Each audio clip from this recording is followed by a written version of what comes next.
All right, hey everybody. Today we're going to talk about immigration and the Great Awakening, which would be the second Great Awakening. And this is going to come just after our Jacksonian Democracy Unit.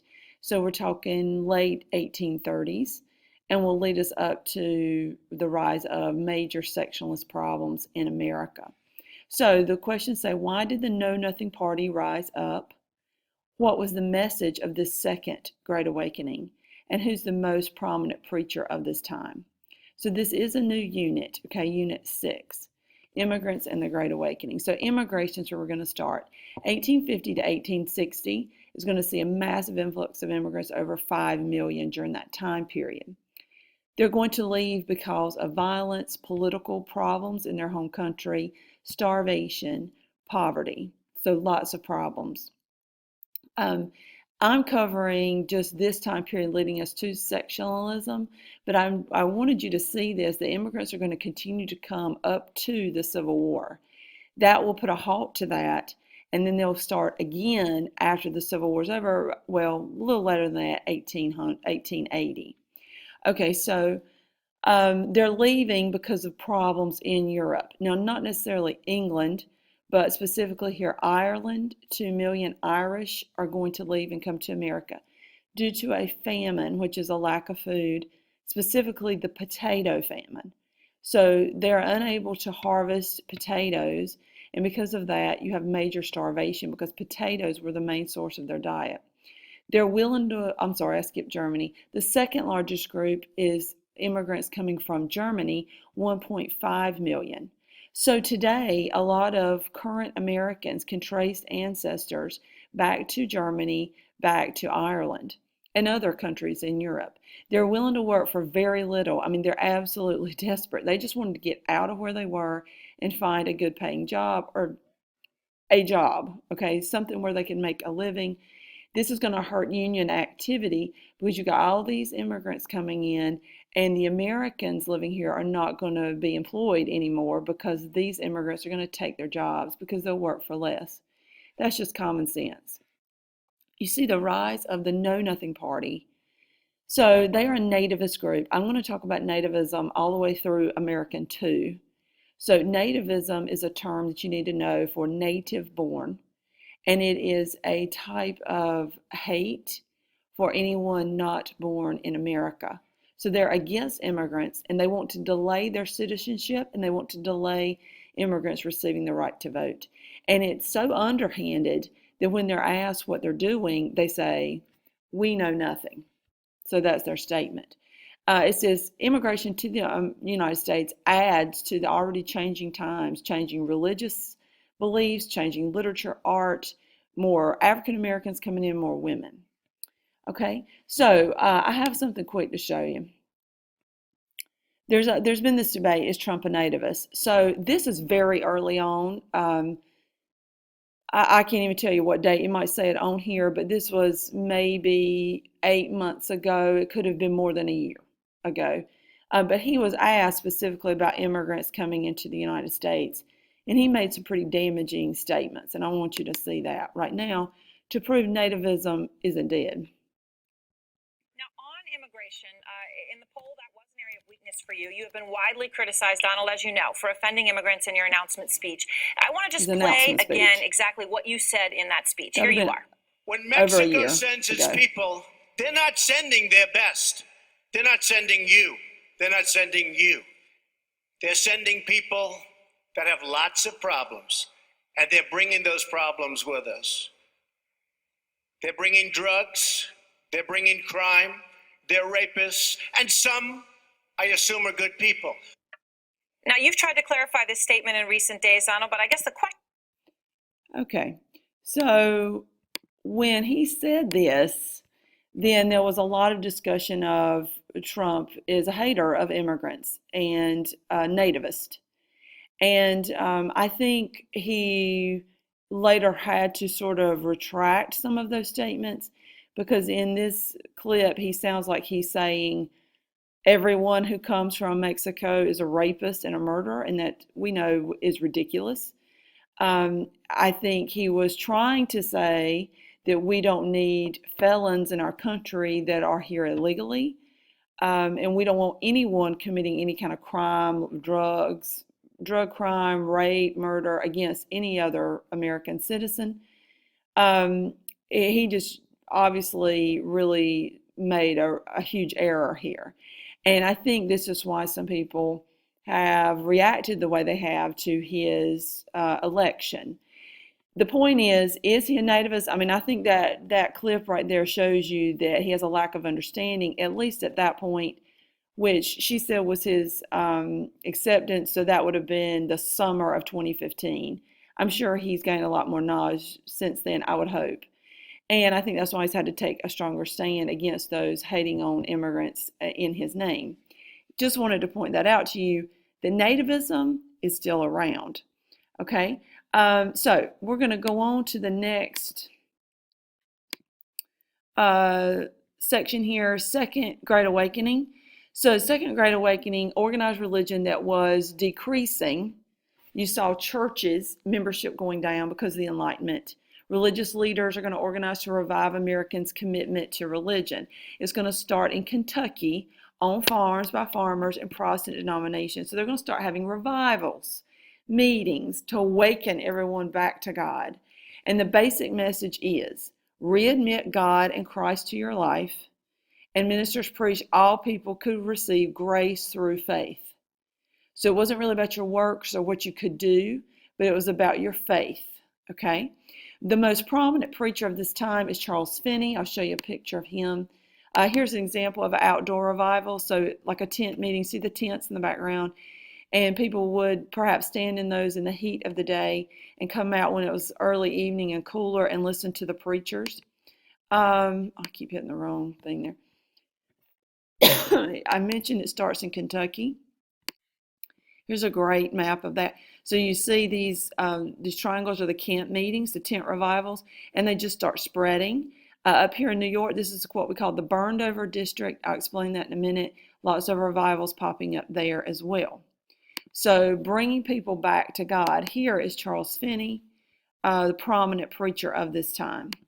Okay, so he's going to found modern revivalism, basically, and he's going to preach in the burned over district in New York. It's an actual area where people lived, and it had been burned earlier, so they got the nickname burned over district, and he will preach there and do a lot of tent revivals there.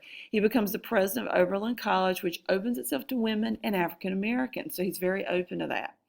New religions emerge. So these are not your typical Protestant groups. As a matter of fact, they're not Protestant. So you see a diversity coming in, some of which comes from the immigration, some not. Unitarian Universalists. So Unitarian Universalists still exist today. My husband has an aunt and two uncles that are part of the Unitarian Universalist Church. As a matter of fact, the two uncles are pastors, Universalist Unitarian pastors. So this is what they believe. They reject Unitarian. Originally they were separated. Now they're joined up, I think 1961. But originally Unitarian, una means one. So they rejected Jesus as Son of God, and they only would pray to God, and they did not necessarily worship Jesus as the Son of God. They do not worship Jesus as the Son of God. They believe he lived. And they believe in his teachings, but they do not worship him. Universalists reject the idea of hell. So they think there is no hell and God saves everybody. So Unitarian, if you put that together with how it is today, they do not believe Jesus is to be worshipped, and they believe everyone goes to heaven. Okay, so to show you something with that, let's see. This shows you an example. It says our history, this is from their website, our history is liberal Christian views about Jesus and human nature to rich pluralism that includes theist, atheist, agnostic, humanist, pagan, Christian, Jew, and Buddhist. So they're very inclusive of any group. Okay, that's what they're trying to tell you there. Remember, they believe God saves everyone. This is a good little clip, but it's 2 minutes. So I'm going to fast forward till it gets this to... faith, the more Yep, this is what I want you to see. Candidate for the great American faith, it is us. Take a look at who signed the Declaration of Independence, and you see our names there. 3 of the first 6 American presidents were Unitarian, and I'm pretty proud of the country that we helped build. This faith, the more I learn about it and discover it, is ingrained in the values that the American Constitution is put together with. It's about acceptance and tolerance and liberty and freedom to believe. I think. So you hear acceptance and tolerance. And it may shock you that, yes, some of the founding fathers were Unitarian Universalists. So that has always been a controversy, whether or not they actually believed Jesus was the Son of God. According to this, they were members of the Unitarian Universalist faith. Now, the aunt sent me an email, and she said, it lists Thomas Jefferson. Well, he said nice things about them when we claim him. He actually never actually belonged to the church, but he did attend a Universalist Unitarian church. So I wanted you to see that. Okay, so that's interesting about them. Church of Jesus Christ Latter-day Saints is Mormon, and they're called Mormons. Joseph Smith published the Book of Mormon. He was a polygamist, so he had many wives. And in this Book of Mormon, he said it was inscribed on a golden plate they received from an angel, and it was coming from God telling him to build a kingdom on earth. Because he was a polygamist, had lots of wives, most American citizens persecuted him, believed he should be in jail. So he faced a lot of persecution. He will be murdered for that. And that happens in Illinois. So from that point, the Mormons move along the Mormon trail. Brigham Young becomes the leader after Smith's death. If you've heard of Brigham Young University, matter of fact, I watched them play football last night. Brigham Young University is founded by Brigham Young. It's a Mormon university, and it is in Utah. Okay, African American Church, Richard Allen's a former slave, starts the AMEC, which is the African Methodist Episcopal Church, and they're fighting against slavery. One last thing I want to tell you about is that the aunt that sent me this email, when one of my children was born, we had a baptism at our church, and I'm Protestant, and it wasn't, I shouldn't call it baptism, it was what we call baby dedication, which we don't believe means that the baby has been saved. We just are dedicating as parents that we're going to try to raise the child in church. It's really about the parents more than the baby.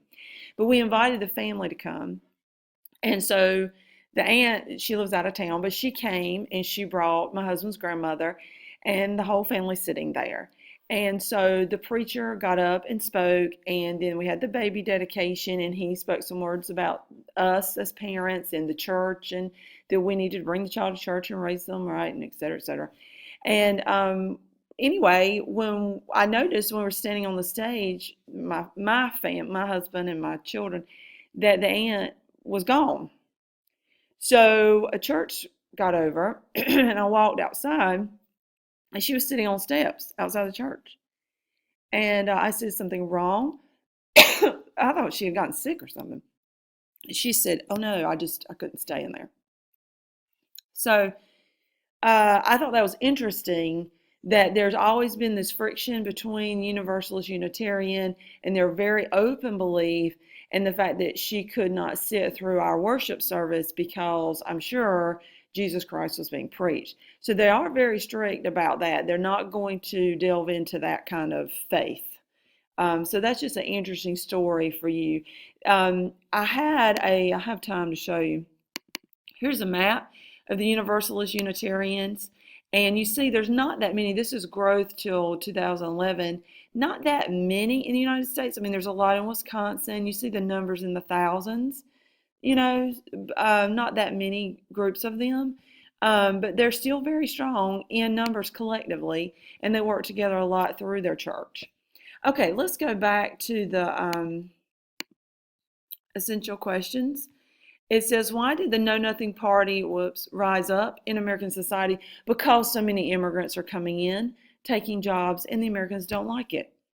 What was the message of the Great Awakening? The message of the Great Awakening was we need to wake up to God. We need to move away from worldly things and get back away from science and math and the Enlightenment and get back to the Scripture. The most prominent preacher of this time is Charles Finney. Okay, you need to go back and do your summary, and then I'll check your paper.